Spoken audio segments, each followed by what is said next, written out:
ಆಯತಿ ಅಂತ ಒಂದು ಶಬ್ದ. ಆಯತ್ಯಾಂಚ ತದಾತ್ವೇಚ ನಚ ಧರ್ಮೋ ಅತ್ರ ವಿದ್ಯತೆ ಅಂತ ಮಹಾಭಾರತದ ಅನುಶಾಸನ ಪರ್ವದ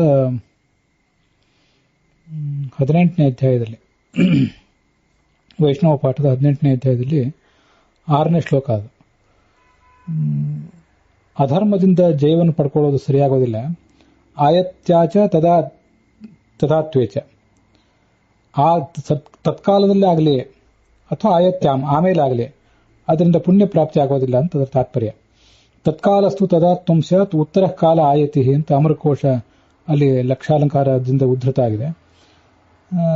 ತದಾತ್ವ ಅಂದ್ರೆ ತತ್ಕಾಲ, ಪ್ರೆಸೆಂಟ್ ಟೈಮ್. ಉತ್ತರ ಕಾಲ, ಮುಂದೆ ಬರುವಂತ ಕಾಲ, ಭವಿಷ್ಯದಲ್ಲಿ ಅನ್ನೋ ಅರ್ಥದಲ್ಲಿ ಆಯತಿ ಅಂತ ಪ್ರಯೋಗ ಮಾಡ್ತಾರೆ.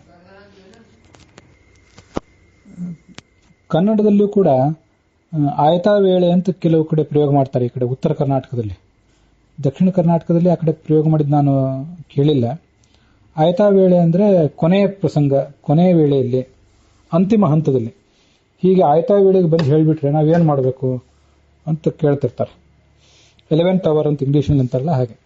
ಅದು ಆಯತಾ ವೇಳೆ ಅನ್ನೋದು ಹೇಗೆ ಹುಟ್ಟುಕೊಂಡಿದೆ ಅಂತ ಅನೇಕ ಬಾರಿ ಜಿಜ್ಞಾಸೆ ಮಾಡಿದ್ದೆ ನಾನು. ಅದು ಸಂಸ್ಕೃತದ ಶಬ್ದ ಅಂತ ಗೊತ್ತಿರಲಿಲ್ಲ. ಹೀಗೆ ಅದರ ಮೂಲ ಕಂಡು ಬಂದಿದೆ, ನಿಮ್ಮ ಎದುರಿಗೆ ಹಂಚಿಕೊಂಡಿದ್ದೇನೆ.